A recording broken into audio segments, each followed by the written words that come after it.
di mana lagi kalau bukan cerita Smegda, bincang-bincang seru ala anak Smegda.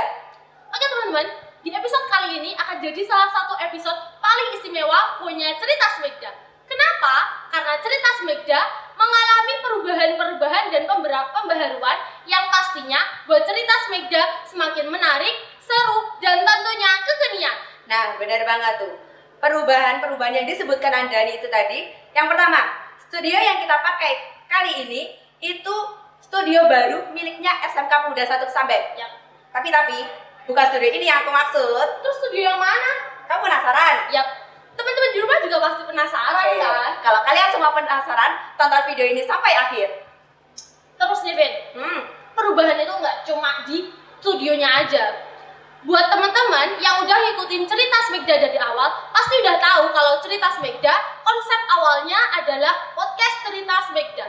Tapi mulai episode kali ini, cerita Smegda mengubah konsep yang awalnya podcast cerita Smegda berubah menjadi talk show cerita Smegda.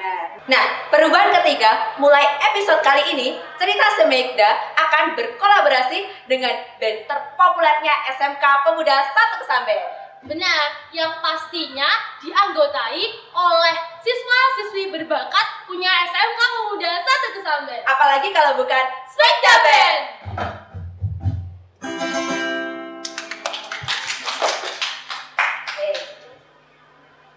Nah, tahu gak sih ya? Apa-apa? Tuh, hari itu excited banget tau. Excited kenapa tuh? Karena episode kali ini, itu episode pertama kalinya aku jadi host di cerita Smegda. Loh, ini pertama kali kamu jadi host? Benar, pertama kali. Ya kan, karena kemarin-kemarin itu kan hostnya kamu dan rekan-rekan yang lain kan.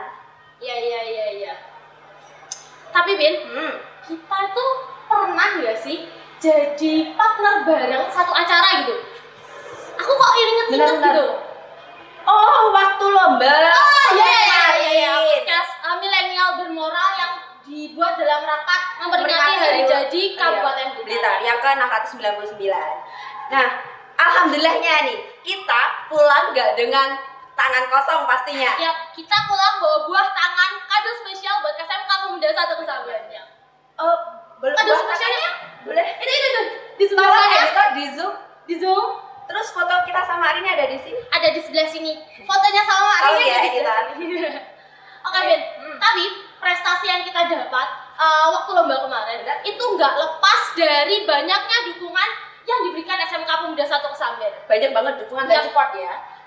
Banyak banget orang-orang di balik layar yang mensupport lomba kita sehingga kita dapat bawa pulang gitu. Salah satunya ya, kita kemarin diantar langsung sama Bapak Mul Abi ke Blitar. Waktu take itu pakai kendaraan operasionalnya SMK Pemuda 1 Kesamben. Jadi kita tuh benar-benar disupport untuk ikut lomba. Benar banget. Terus ada juga nih tokoh yang berperan dan berjasa banget di lomba podcast kita kemarin. Siapa? Beliau adalah Bapak Kevin Anda Oktiawan yang meluangkan waktu, tenaga, serta pikirannya demi kelancaran lomba kita kemarin. Beliau ini juga editor kelas atasnya SMK Pemuda 1 Kesamben. Dan beliau juga perintis sekaligus pembina ekstrakurikuler multimedia. Tapi Bin, keberhasilan kita mulai dari dapat piala sampai ke ekstrakurikuler multimedia itu nggak mungkin bisa berlangsung, nggak mungkin bisa terlaksana tanpa ada bantuan satu tokoh. Kayaknya aku tahu. Beliau ini yang akan jadi bintang tamu kita di podcast episode kali ini. Di talk show episode kali ini. Lupa. Baru pertama kali ya. Wah, jadi bintang tamu kali ini. Pertama kali. Beruntung banget ya aku jadi host pertama terus dapat bintang tamu yang istimewa. Benar. Beliau ini tuh tokoh panutan kita semua. Kalau tanpa adanya beliau itu nggak mungkin ada ekstrakurikuler multimedia. Nggak mungkin kita bisa ikut lomba ke Blitar. Benar. Beliau ini tidak lain dan tidak bukan adalah Kepala Sekolah SMK Pemuda 1 Kesamben. Siapa lagi kalau bukan Bapak Mulyono Ismail.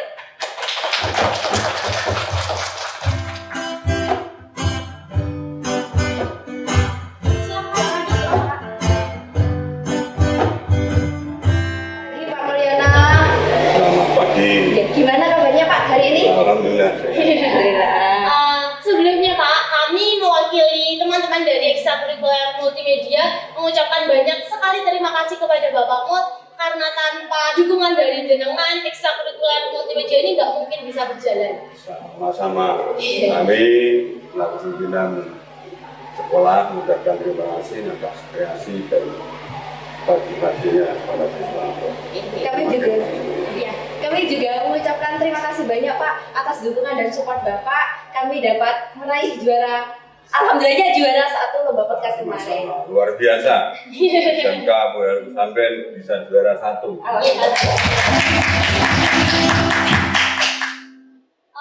Pak, kan kebetulan hari ini kita dikasih kesempatan buat ngobrol-ngobrol. Ya. Ada beberapa pertanyaan yang saya sama Vina ingin ajukan ke Bapak. Ya. Gini Pak, boleh diceritakan nggak awal mula bagaimana Bapak bergabung dan pengalaman-pengalaman Bapak selama ada di SMK Pemuda 1 Samben? Ya, terima kasih. Pertanyaan yang cukup menarik ini. Perlu saya jawab. Pada tahun 1986-87, ya, kebetulan saya akan sering ngantar istri yaitu Bu Sari Rahayu untuk mengajar di Pemuda Samben. Pada saat itu almarhum Bapak Tito kan tanya siapa itu lulusan mana, dan akhirnya saya sudah bergabung pada tahun 87. Saya mengajar hanya 1 tahun, setelah itu saya mendapat jabatan seksi evaluasi waktu itu. Jadi pembantunya bakal berjalan kira-kira 10 tahun, lalu saya diberi kepercayaan untuk menjadi wakil humas dan industri. Berjalan kira-kira 15 tahun, dipercaya oleh kepala sekolah untuk melaksanakan tugas kepala sekolah sehari-hari, baik di dalam maupun di luar, tapi itu ada SK sendiri. Jadi SK saya 2, wakil kepala sekolah dan pelaksanaan tugas kepala sekolah sehari-hari baik di luar maupun di dalam. Pada sebelum almarhum meninggal memang kebijakan itu saya penentunya. Jadi almarhum hanya ada tangan dan support dari belakang. Itu ceritanya, ya kesannya semua itu pekerjaan dikerjakan secara ikhlas, secara niat dengan tujuan adalah menceritakan kehidupan. Jadi bekerja seorang guru itu intinya harus ikhlas. Dan barokahnya nanti nggak tahu, luar biasa karena itu menceritakan kehidupan bangsa para siswa yang hampir 10 tahun, 10.000 lebih jumlahnya. Sampai sekarang sudah bekerja semua, hidupnya layak, terbukti punya mobil sendiri-sendiri ya, kalau itu ya, itu terbukti juga. Itu awal ceritanya. Jadi pertama bergabung itu jadi guru dulu, baru bertahap sampai sekarang jadi kepala sekolah SMK Pemuda 1 Samben. Terus SMK Pemuda 1 Samben ini kan akan berusia 48 tahun nih Pak. Nah, kami ini sebenarnya penasaran awal berdirinya SMK Pemuda 1 Samben ini bagaimana? Sejarahnya itu gimana sih Pak? Ya, awal berdirinya pada tahun 1975 ya. Itu berjalan pada tahun itu kan jurusannya hanya 1, yaitu tata niaga atau pemasaran. Oh, jadi jurusan hanya 1 aja ya, hanya 1. Tapi jumlah siswanya 1.000 lebih. Wow. 1.000 lebih. Jadi dari 5 kelas jadi 6, jadi 8 dan seterusnya. Jadi puncaknya SMK Pemuda Samben itu murid terbanyak pada tahun 1992. Jadi 1992 itu 1.000 lebih itu. Dan itu masih satu jurusan itu? Satu jurusan. Berjalannya waktu pada tahun 1995 membuka jurusan baru yaitu akuntansi.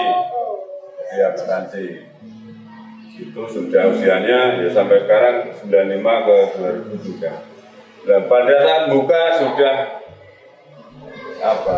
2 kelas terus, jadi 2 kelas terus, jadi tidak pernah 1 kelas itu jarang sekali. Dan seterusnya pada tahun 2005 buka jurusan, ya 2005 buka jurusan TKJ karena ada TKJ ini. itu satu kelas terus. Oh, Tidak pernah kita menerima 2 kelas untuk TKJ. Satu kelas. Nah, pada tahun 2009 kalau nggak salah, 2009 ya untuk jurusan TKR.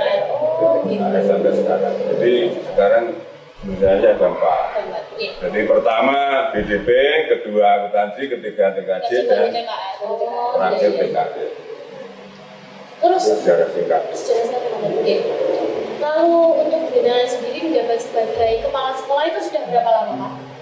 Saya jadi kepala sekolah ini awal sebelumnya ya. Ya. Sebelumnya kan sudah 10 tahun saya melaksanakan pekerjaan kepala sekolah itu sebelum tahun 2018. Jadi SK saya tadi di muka saya katakan SK saya 2. Jadi satu adalah SK khusus untuk melaksanakan pekerjaan sehari-hari kepala sekolah.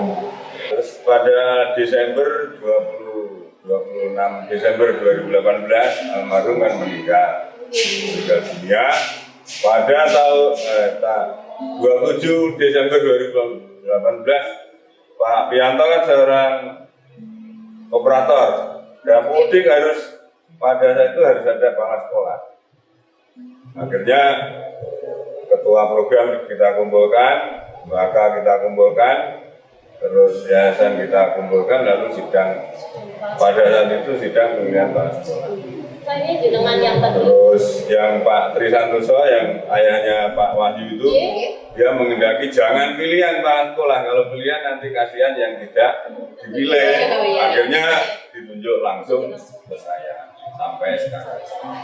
Jadi kurang lebih sudah 5-6 tahun Ya, Pak 5 tahun. Itu perubahan-perubahan apa saja yang sampai jenengan bawa sampai sekarang ini alhamdulillahnya siswa-siswi SMK Desa Sampai itu kemarin waktu ke penerimaan peserta didik baru itu kan saya dengar katanya sudah nomor 2 peserta didik terbanyak sekabupaten Blitar kan Pak. Perubahan apa saja yang jenengan bawa? Awalnya kan 2018 kan masih saya PJ kan, jabat sementara untuk kepala sekolah 6 bulan pertama. Memang dari awal yang saya kelola dulu, saya kuatkan dulu administrasi keuangan terutama, terus administrasi yang lain kita benahi semua. Jadi manajemennya saya rubah total. Yang baik kita lanjutkan, yang kurang saya rubah total. Kebetulan saya ini prinsip saya kan uang dulu yang saya kelola. Jadi uang itu SPP dari orang tua wali murid, sisa hasil ulangan tengah semester, ulangan sumatif, terus ujian akhir sekolah itu saya manage betul untuk ya pembenahan. Jadi saya ini prinsipnya setiap saat, setiap hari, setiap minggu, setiap bulan, setiap tahun itu saya harus sekolahnya harus berubah. Jadi perubahan ini tidak hanya 5 tahun sekali, tidak. Setiap saat saya harus berubah. Ya. Setelah posisi keuangan saya kuat, baru saya membangun yang lain. Akhirnya saya bisa bangkit dan siswa juga semakin kreatif. Orang tua wali murid tidak pernah komplain, selalu mendukung pelaksanaan pendidikan di Bunda 1 ya sampai sekarang. Buktinya banyak. Teman-teman kan bisa lihat podcast, terus ruang media yang berkaca, toko, punya mobil operasional 3 sekarang. Hebat sudah. Jadi nanti tahun depan tambah 1. Jadi angan-angan saya setiap program harus punya mobil operasional 1. Itu awal mulanya. Kalau Andani dan Vina tanya trik apa yang kami lakukan, ya triknya mensyukuri nikmat banyak Maha. Semua itu kalau disyukuri bersama pasti. Dan pernah saya sampaikan, Pemuda 1 kiblatnya adalah untuk kepentingan sosial itu utama. Jadi kepentingan sosial itu nomor 1. Setelah saya melaksanakan kepentingan sosial itu saya nomor 1 kan, dana yang masuk ke sekolah dari orang tua wali murid itu tidak pernah ada terlambat. Kadang-kadang saya melihat tumpukan itu uang dari mana. Saya menangis juga. Saya nggak tahu itu uang dari mana. Itulah itu saya ya. Kita yang mensyukuri. Ya. Baik Pak, di SMK Bunda Satu Kesambayan ini kan sudah menjalankan kurikulum yang dianjurkan oleh pemerintah, Ya. yaitu kurikulum Merdeka. Merdeka. Nah, di sekolah kita juga itu melaksanakan yang namanya SMK kan harus kerja sama kejuruan. industri Ya, ya. Ya, karena sekolah kita kan sekolah menengah kejuruan. Ya. Nah, bagaimana sih Pak rencana perkembangan kurikulum Merdeka ini ke depannya dan tidak mengesampingkan kebutuhan industri? Jadi harus tetap jalan Ya. karena kurikulumnya jalan, tapi kebutuhan industri juga tetap terpenuhi. Itu gimana rencana ke depannya, Pak? Jadi ini bukan rencana loh, kita dengan Anda untuk kerjasama industri sebelum ada kurikulum Merdeka. Iya. SMK Bunda Kesambayan sudah punya kerjasama industri banyak. Oh. Dengan adanya kurikulum Merdeka, ya tindak lanjut dari sekolah ya kita mengikuti aja. Jadi kerjasama dengan dunia industri, dunia usaha itu tetap lebih kita tingkatkan kan. Di kurikulum Merdeka ini kan pembelajaran yang efektif dan langsung praktek begitu ya. Beda itu zaman saya SD, zaman saya SMP ya kurikulum Merdeka itu. Karena kegiatan pembelajaran tidak hanya di dalam kelas saja, tapi anak-anak sering diberi tugas. Misalkan tugas membuat hasil karya, membuat hasil karya yang lain, misalkan membuat pot bunga, membuat tempat sampah dan seterusnya. Itu waktu saya SD dan SMP seperti itu memang. Ya, makanya di SMK Bunda Kesambayan dengan adanya kurikulum Merdeka, akhirnya sekolah kan ya ini buktinya semua sarana harus kita penuhi. Ini untuk menunjang berjalannya kurikulum Merdeka. Makanya saya menekankan kepada Pak Erik dan teman-teman anak-anak itu supaya diberi kesadaran untuk segera mengambil kesempatan pekerjaan yang ditawarkan oleh beberapa perusahaan dan beberapa usaha industri dan para perusahaan yang sudah kerjasama dengan kita.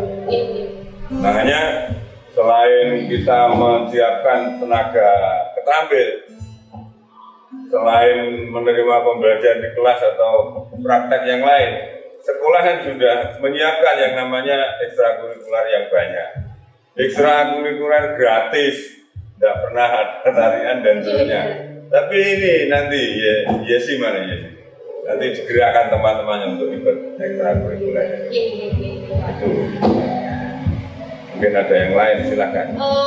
Nih Pak, tadi menyangkut ke industri. Ya. Itu kita kan dari awal sudah kerjasama sama industri. Ya. Itu gimana sih Pak SMK itu mengajak industri untuk gimana Pak memberikan siswa-siswinya SMK itu pengalaman bekerja supaya lebih tahu gimana dunia pekerjaan tuh lebih relevan sama kehidupan mereka. Sudah kita laksanakan dengan adanya kurikulum Merdeka.